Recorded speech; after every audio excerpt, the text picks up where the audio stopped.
Welcome to Driven by Design, the only show that shows you the future of automotive design, one car, one conversation at a time. With a continuing conversation with, I'm going to say an old friend now, certainly of the host, and I hope I'm one of his old friends now here too. Yes. We'll start with Bryan Thompson, who knows all these people. Hey, Bryan. Hi. Yeah, I'm so glad we're doing part two because part one was so much fun, and there's just so much to learn and share. And we've got the guru of car design, as I consider him, certainly my mentor and a mentor to many young designers. I'm not a young designer anymore, but I'm saying the younger ones. Tom Matano, former head of Mazda Design and creator of the Mazda Miata RX-7, 929, 626, all of those organic, beautiful, proportion-based vehicles of the 90s that really put Mazda on the map as a company that had a soul. Welcome, Tom, back. I'm glad you could hang around for part two here. Yeah, thank you.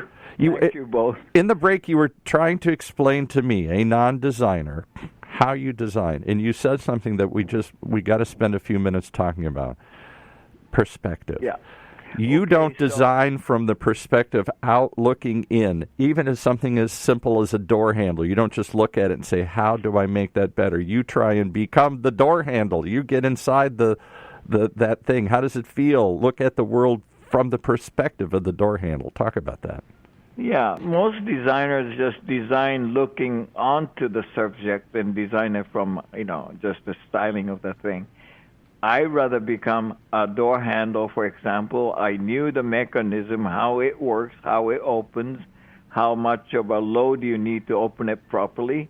So I became a door handle, and I'm on the side, on the door, and watching this hand coming towards you, and grab your door handle. Grab you and try and caress you and convince you to open here. Or squeeze Sounds you like a bad push dream you or whatever. If you communicate it properly, what the mechanism do, and the move properly, then that door handle functionally works better, but also lasting a long time because no wrong loading on the mechanism.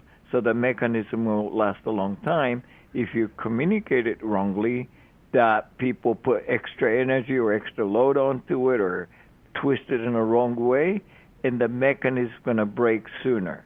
So overall, if you design it this way, it's more genuine and more truthful and also lasts a long time, not visually but also functionally. So how do you become the door handle? Is this some sort of method acting where you become a tire for a day and you roll around the room and try and see what it feels like? You got to feel it. You have to imagine, right? Like I got asked this question. Okay, I'm the writer, like a newspaper. What should I do? I said, well, you be the newspaper. So you have to think. My weight of the paper is good enough to hold it in your hand, but not drop it. It will be crumble or drop or whatever. Can't hold the shape, which is no good. Or if you're looking at this person squinting their eyes, means your fonts may be too small or your typeface is not right. Or if you're looking at this senior citizen reading your paper, and then you have to make it larger font to make them accommodating it. Or people look at not the headline but go to somewhere else, means your layout of the headlines and stuff is not right. So that's how you think of, But you're not looking in at the newspaper. You're like the print looking back up at the reader. Yeah, that's exactly. So whatever I design, always have to have that one scrutiny of being inside of what it is. What do you say, Bryan? A great example of what Tom was talking about too, even outside of automotive design, is if you ever walk up to a door in a building and you don't know whether you're supposed to push or pull it, and it usually has a sign to tell you, the sign is a sign of failure of the design. Because what he's saying is that if somebody is thinking of themselves as the door handle when they're designing it, it'll be obvious to the user how to use it. And that's really what comes out of this idea, is that a good design tells you how to use it. So I'm going to give you an example then. One of the only aspects I ever did design in my life was I built and owned a bunch of bars and restaurants. and we had to become the bar. We had to, in that certain time, I never thought of it that way. But I always said a good bar or a good restaurant, you can see a bad design versus a good design in one test. When they walk in the door, if they instantly go somewhere, then if there's a flow to it, if they know they just naturally go to this next place, then that's a good design. But when they come in the front and they don't know, it's overwhelming. I can go left, I can go right, do I step back? Right. And suddenly they freeze because they don't know what to do next. That's a bad design. Exactly right. So same thing that when we do a graphic design page layout and you stood at the corner of the paper looking at this whole field ahead of you, I call it my ants theory because your ants landed there and which way to go. But if ants know how to walk around, see the information, like, walking around the garden, and that happened to be a good graphic design. Interesting. All right. So how? I like that bar idea, restaurant. I mean, exactly right. You walk up to open the door and see what, and naturally you guide you to where you need it to go. That's great, but a lot of restaurants are not. They don't. There was a terrible example up in Hollywood, the House of Blues. It had so much overwhelming stuff. You could see the bar, you could see the band, you could see all the cool stuff all over the place, and you froze because you didn't know what to do next. Tore it down. Yeah. You know what, Paul? That idea that Tom's talking about, it translates from objects, but also to the entire vehicle. Oftentimes, when we're working on a vehicle, we'll be designing a vehicle that we are not the buyer of that vehicle. We're not the intended audience. And so, one of the ways that you get to create something meaningful to that type of person is you'll be sent out to live the life of that type of person. You said that. I couldn't believe that they actually make you live that role for like an actor preparing for a part. Yeah. Not every car company does this, but definitely. Go ahead, Tom. Yeah. Nissan does a lot of that. Yeah. That's what I was going to say. Nissan, I would. Go ahead. Yeah. We talk about there early on about a convertible. So we had a Japanese designer sent from headquarters to work with us in California studio. Right. He never really driven or experienced. Of course not. He doesn't like them. He's just been instructed to make one. So we bought one. We bought the used Triumph and give it to him as a company car for a whole year to learn how to live with it. Interesting. Well, I was working on the Nissan NV van. For the people that listen to this that do know me, I am not a hands-on build in a shop kind of guy. But for the research phase of that program, I went out with plumbers. I got to build buildings. I got calluses on my hands. Unbelievable. And I was like, this is really hard work. I'm so glad I'm going back to the studio after this. But how long did you go out into this research? I mean, where's Brian? Oh, he's out building. He's out working with a plumbing team or building a house because he wants to understand how they're going to use what they need and how they're going to use this.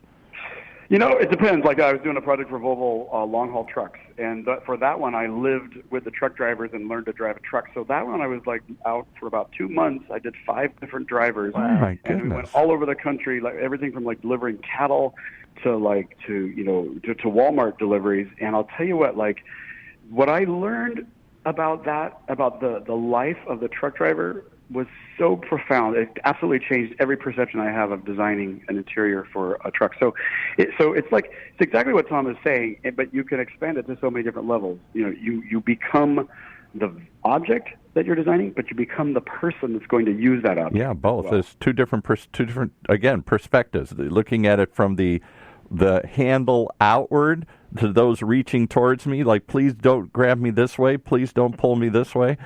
And then the person grabbing the handle who's going to be using that handle, how do they please don't fight me handle, please don't make me do this because I got 4 things in my hand and I can't make the handle turn this way. It's almost like a dialogue between the two. Mm-hmm. Yeah, we wanted to move on to one story, but really quickly here, just because it's funny. Yeah, right. In that Volvo project, the drivers spent a lot of time stopping at strip clubs. And so I would go to the strip clubs, and the thing I noticed was that these women were so dexterous at holding themselves up with friction by their legs. And grabbing the pole and turning themselves upside down or whatever, Yeah, so I designed an entire storage system based on that concept where the shelves just held onto the pole with friction, and that was the storage unit in the vehicle. You never know where inspiration. And when I was trying to convince the world there's no value in strip clubs, here you go. You just found some value in the lessons I learned at a strip club here. All right, well, that's amazing to me how it translates over. So today... But that is only Brian can do. But I was working for you at the time, so I have to say I learned it from you, but I just expanded it to outer space. I don't think he knew how you were spending your time here necessarily, but... Well, I think you expanded the horizon of that whole philosophy. Friction. I got new ideas for friction. But, for example, I've designed a lot of, being in radio, I've designed lots of studios, and I find myself, I can visualize what I want. But until I set it down and put my hands on it, then I go, oh, that's not going to work. That's too far away, or that pushes too hard, or that's not in my line of sight. I need to somehow I got to touch it before I can really decide how to put it together. And yet, ergonomic. Yeah. Now the technology of computer graphics visualizations, I mean, you can all do that before even spending all the money building it. As long as you know how to use the tool, how to visualize it, how to experiencing it. Yeah, right. Talk about that. Has that changed design? That I can literally go into a 3D room and through artificial intelligence, I can, like a holodeck on Star Trek, I'm a Star Trek fan, it can come to life, and I can somehow feel and see it around me and suddenly start to say, oh, that's not going to work, or, oh, that's... No, I mean, to some extent, but I think, again, still, you have to know how to look for, what to look for. You have to, invent a new tool to get you what you want to do. I feel like I can do more with the new tools for, a lot of reasons. Like, if I'm designing tiny little knob or switch, in the past, it's the actual size. You had to draw in an actual size. But today, you can make it, magnifying that 100 times, even though the parts may be only, the half-inch wide or something, but you could make it 20 feet wide and tweak the whole curvature of whatever you are designing. But let me ask you a question. I'll put this to Brian. But I can see it in a 3D room, but can I feel it? For example. Yeah, go ahead. I know what you're saying. It's funny because right after this interview, I'm heading down to Menlo Park to have a virtual reality review of a car I'm working on right now with a client. There you go. So it's perfect timing. So what happens is you put on a helmet and you go and you basically leave the world you're in, and you are in a fictional environment, which is very realistic. At this point, there's no haptic feedback. Haptic feedback means if you touch something, you get the feedback of it having a surface. Yeah. So you don't have that, but what you do have, and I think I'd love to hear Tom talk about this, because there are certain environments that I don't like because they affect the way I review the vehicle. Like, one of the environments is a dark suburban neighborhood with one street light and trees at night. And every time I go in there, I get freaking scared because it looks like Freddy Krueger's neighborhood. Yeah. And so then I'm like, put me in like Beverly Hills or put me like in a park somewhere. Yeah. Anyway, and then they get me out of there. But Tom, have you felt that too in the virtual environment? Well, not that. I haven't come across that really real to make you scared or creepy or whatever or something or odd or. Well, I'm dramatic, okay.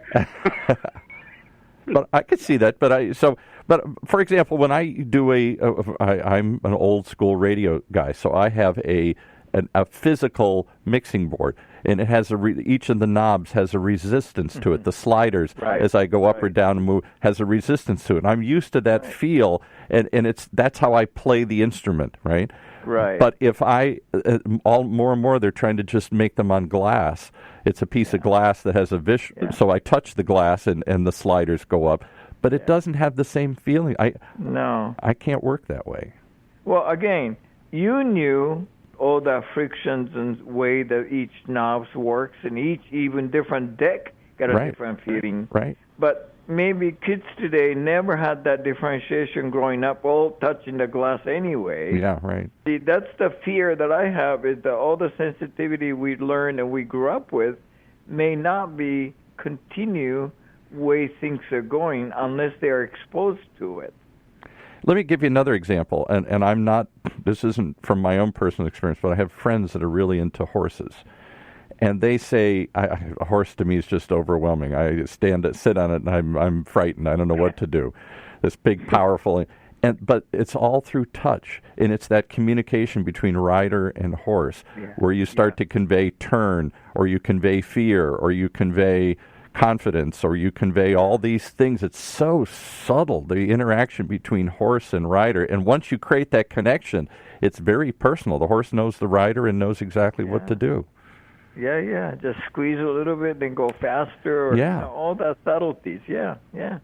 You just described what the future of autonomous driving is going to be. That's what I'm just getting at. Are we going to get that personalized, where the vehicle's going to know me that well, and my how to adjust to me that easily? Yeah, people say driving and they think steering wheel, but it's different than that. Go ahead, Tom.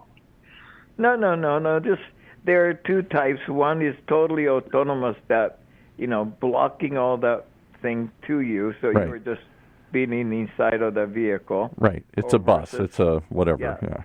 Then certain brand that was insisted on driver field experience is important. That brand, they will continue tuning, discovering the new technology to convey those messages. So I can create that kind of bond with the vehicle. I'm sure, we have to. Because that's my fear. I mean, it is that, a lot of the work I do for OEMs, meaning a large car company, is about what is it going to feel like in the future for a particular brand, for the driver, if you will, to experience that brand. What's going to differentiate a Honda from a Volkswagen in a world where there is no steering wheel? And the conversations and the development that's all around that. This is a great example. Like in the 1800s, a drunk cowboy leaving a bar could get home because his horse knew the way. His horse knew the way. His horse was sensitive to him. But when the horse went away, we invented drunk driving. And the future of that is more like the horse is going to become the AI. It'll take care of you. It'll look out for you. It'll know the way home. But to be sensitive to time here, because we're coming in, I really want Tom to talk a bit about two things, or one or two things. Okay. I really love his idea on what makes a car a classic car, and I'd love to hear your story, Tom, about surfaces and uninterruption. You talk about in one of the videos you guys did about what if your hand strikes something and stops, just like if your eye strikes something and stops, that's a bad design. Well, I don't say bad design, but not going to be lasting that long. Just a time-lasting design is much more simpler. The other one, I don't know, Brian, remember or not, but the Rain Man theory, the raindrop theory, when the raindrop on the roof, and not knowing how to go down to the side of the car, that means it's not really a timeless design. But the good design always guides you for the raindrop to go through the window, the A-pillar, whatever, go to the hood, and how you're going to go down. And these are the kind of thing. It's a good time-lasting design. Is it a flow? Is it a natural flow that keeps going, an endless feeling? Because cars are supposed to feel like just get on the road and endlessly go, or a water drop is supposed to just go down. Touching a hand, raindrop give you more specific way. It's all the same thing. As long as your designs are naturally organized, if some details are too close to each other, then blocking the passage, you can't really get raindrop to go through or hands to go through. Those are the part of the red flag in a way of not lasting a long time. This sounds very Eastern to me. This is like the chi in your body, the flowing through your body. If there's any blockage, that's where the problem is. That's exactly the acupressure is the same thing, right? Right. The whole Chinese medicine is to get your blood going through. Right. I think, you're right. I never thought of it that way, but that's pretty much like good, long-lasting design is always flat. If you look at all the samples, best building, or it's always like that. Anything that blocks you or stops you, there's a problem. All right, what's your other question you want to ask, Brian, in our last couple minutes? Anything, just anything made-ish, they have chances are that may not going to last a long time versus more nature-oriented. I think it's going to last a long time. All right. Yeah. I think that's the key. Also, can you see why I loved working with Tom? Oh, this is like sitting at the. This is like I feel like I'm sitting at. I'm Kane in the old kung fu. I'm learning from the master to. Yes, but all of it done at a coffee shop over the best espresso. We would always get in coffee. Well, because he's Italian at heart, you said, right? Yeah, exactly. He's an Italian man in a Japanese body, but also because studios are boring, and so we would get out of the studio and we'd go sit in a coffee shop with all of our confidential drawings. Can I ask him one last question in the last couple minutes? Because he designed what is still an iconic collected convertible, and so many convertibles are always seen as sexy and fun and cool and collectible, whether it's the early Corvettes right up through the modern things. My wife has a Sky, a Saturn Sky that she can't ever get rid of because it's a two-seat convertible, even though they stopped making it years ago. What is it that makes these things so desirable, and yet why do they not last? They come and they go. Well, one, it bring you into part of the nature, whatever it is. It's the middle of the night, early morning, summer, winter. You smell the flowers, smell, the field, the grass. Yeah. That closest thing ever to be that would be the convertible. Right. So that's one of the attraction about a convertible. If you live through the whole 4 seasons, that's one of the reasons why you always want to go back to that. As Brian says, you're in the movie rather than what? So how do you say it?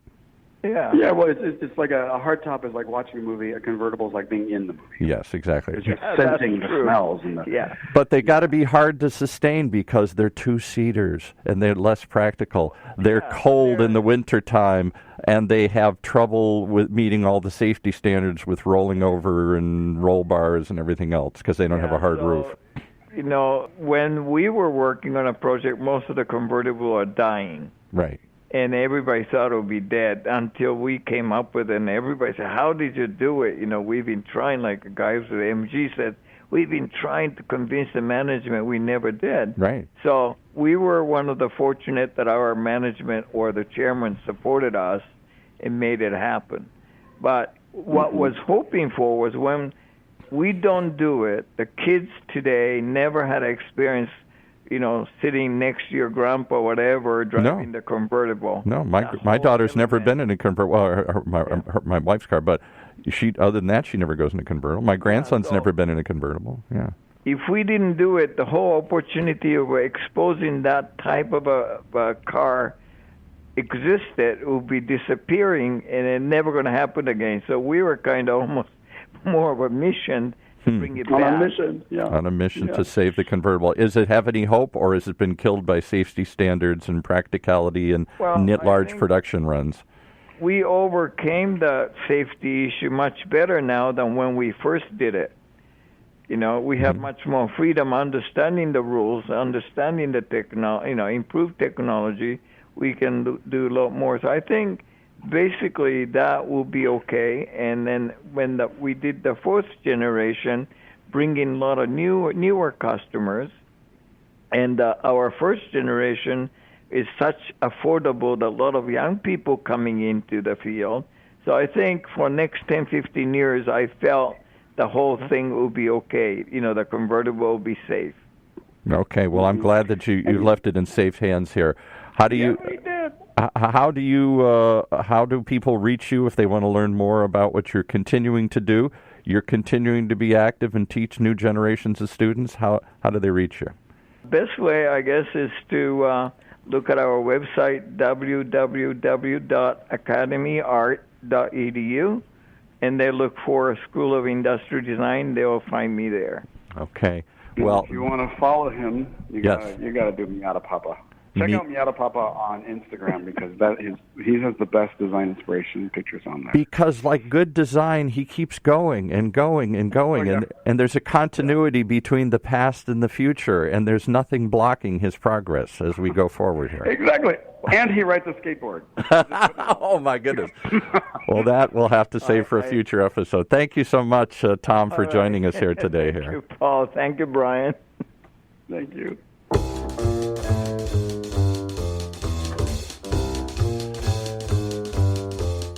Well, you've heard it again. The people who are driven by passion, driven by design.